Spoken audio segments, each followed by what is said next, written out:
परमेश्वर की शरण में और ये साधना करते हुए भी थोड़ी बहुत हानि आपको हो रही है, कोई महसूस हो रही है, तो इससे विचलित मत होना। एक भक्त कह रहा था जी,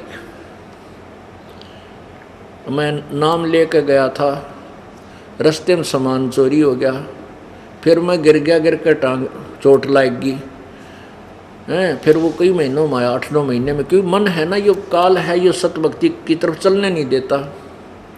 पहली बार उपदेश लेकर गए थे, तो कहने का भाव ये है कि फिर उथल पुथल मच जाती है, बता भाई क्या लाभ हुआ, नाम लेकर गया था और ये हानि होगी हैं। कुछ दिन तो काल जो है उलट पुलट जकोड़े मारा है, इधर उधर के धक्के, नहीं जाता देखी जाएगी। लेकिन ये ज्ञान ऐसा है, टेकन को नहीं दे, कहीं ठिकाना नहीं दिखाई देता इस ज्ञान के समझ माने के बाद, क्योंकि यो भगवान कबीर परमात्मा, इसके इक्विवेलेंट कोई भगवान नहीं। और ये जो साधना दास बता इस पृथ्वी पर, इसके अतिरिक्त कोई और भक्ति मंत्र नहीं जो हमारा कल्याण कर दे। तो बुद्धिमान समाज है, अब हमें एक विशेष लाभ ये मिला है, इस बिचली पीढ़ी परमात्मा ने ये तत्व ज्ञान का जो है ना अब पर्दा इसलिए उठवाया है कि हम सभी शिक्षित हैं, और इस शिक्षा का हमें अब लाभ ये होगा कि हम काल के जो बहकाए में नहीं आवाएंगे। बेशक थोड़े बहुत जकोड़े वो दे देगा, कुछ दिन हमसे दूर कर लेगा, लेकिन फिर आना पड़ेगा उसको। अब कैसी स्थिति हो जाएगी आपकी इस ज्ञान के आधार पे। बंदी छोड़ दयाल जी तुम तक हमारी दौड़े, जैसे काग जहाज का अब सूजत और न ठोरे। पुराने समय में क्या करते थे कि ये जो दिशा सूचक यंत्र थे उनको समुद्री जहाज में लगा करके लगाते थे, और उससे समुद्र में जाने के बाद दिशा का पता नहीं चलता, उस दिशा सूचक से ही वो अपनी दिशा को निर्धारित करते थे, समझते थे हम किस दिशा में जाना है, ठीक चल रहे हैं या नहीं चल रहे। तो रास्ते में क्या होता है, समुद्र में कुछ चुंबकीय चट्टान होती है, उन चुंबकीय चट्टानों के कारण वो दिशा सूचक यंत्र डिस्टर्ब हो जाता था, वो ठीक काम नहीं कार्य नहीं करता था। उसके लिए उन्होंने एक और देसी जुगाड़ जोड़ रखा था कि कौवे जो होते हैं, जहाज समुद्री जहाज में एक बहुत लंबा चौड़ी व्यवस्था होती है, उसमें अलग अलग कमरे से बने होते हैं, उसी में रसोई सब, क्योंकि एक महीना सफ़र में रहते हैं, तो उन यात्रियों के लिए वहीं खाना उसी में बनाना होटल होते हैं, और वो खाना खाते हैं, वहाँ टुकड़े डाल देते हैं। उस खाना खाने के लिए वो कौवे भी उस जहाज में विराजमान रहते हैं।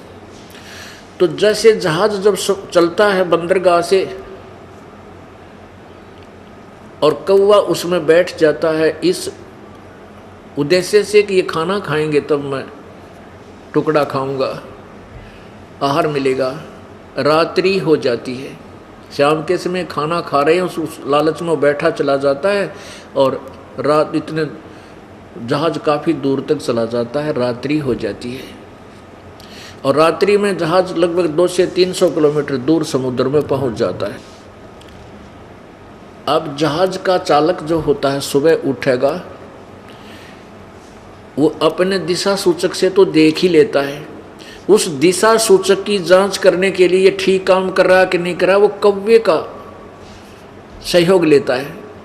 कौवे में परमात्मा ने एक ऐसा गुण दिया है कि वो अपनी दिशा को नहीं भूलता जिससे वो चला था।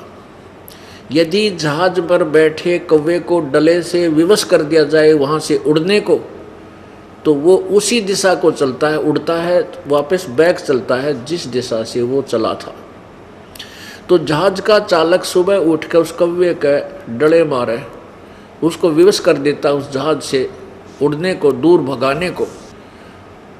तो वो कौवा एक बार तो उड़ कर चल पड़ता है कि अब तो यहाँ कोई ठिकाना तेरा है नहीं, डले मारे मेरा। तो वो कुछ देर दूर तक उड़ता हुआ जाता है, तो उसको कहीं ठिकाना नहीं दिखता उस जहाज के अतिरिक्त वो कहीं विश्राम कर ले। जहाँ तक देखे जल ही जल, जल ही जल, जल ही जल। तो वो कुछ दूर तो जाता है, आधा किलोमीटर किलोमीटर उड़ कर, फिर वो यूँ समझता है कि तू डूब कर मरेगा कितना, और जल में कहीं जहाज के अतिरिक्त कहीं तेरा ठिकाना नहीं जहाँ तू सुरक्षित रह सके, जल में तो बैठते मरेगा डूब के। इसलिए वो घूम फिर कर वापस उस जहाज पर ही ठिकाना विश्राम शरण लेता है, विश्राम करता है। पुण्यात्माओं, इस तत्व ज्ञान से आपको इतना परिचित करा दिया जाएगा कि आपको इस सतलोक और आश्रम और इस दास के अतिरिक्त कहीं ठिकाना दिखाई नहीं देगा। सब डूबन के, जहाँ भी आप जाओगे किसी भी संत या पंथ में आपको ऐसा ज्ञान दे दिया जाएगा कि आपको वो स्थान उस समुद्र के जल की तरह डुबोने वाला महसूस होगा कि यहाँ तो कति नाश हो जाएगा। तो उस पुण्य आत्मा को, जिसको कोई यहाँ से नाम लेकर गया और नाम लेकर जाने से कुछ धन हानि होगी, चोरी होगी, 2000 की होगी 2500 की, 4 की होगी, और सफ़र में कौन सा यहाँ 20, 30, 50,000 रुपये लेकर आदमी आवे, तो कहने का भाव ये कि वो हानि आपकी मनमाने 2 लाख की होनी हो, और यहाँ परमात्मा के चरणों माने से 2000 की होकर 4000 में पीछा छूट गया। तो ये शुक्र मनाना चाहिए, सत्कर मान लेना कि अगर मालिक के चरणों माने से भी आनी है या और ज़्यादा होनी थी। ये तो ज्ञान का एक विशेष बेनिफिट हमें मिला है कि हम दूर ना हुए, वो भक्त नाम छोड़ कर ना गए। इस ज्ञान से ये पता चल गया कि जैसे काग जहाज का सूझ और निठोर, अन्यथा ये ज्ञान ना होता तो दोबारा यहाँ नहीं आता वो प्राणी, वो परिवार, और काल के अंदर फंस जाता और जीवन को बर्बाद कर जाता। पुण्यात्माओं, संत शरण में आने से, सतगुरु शरण में आने से आई टले बला, और जब भाग्य में मौत हो, सूली हो, वह कांटे में टल जा। ये परमात्मा का सच्चा विधान समझ लेना।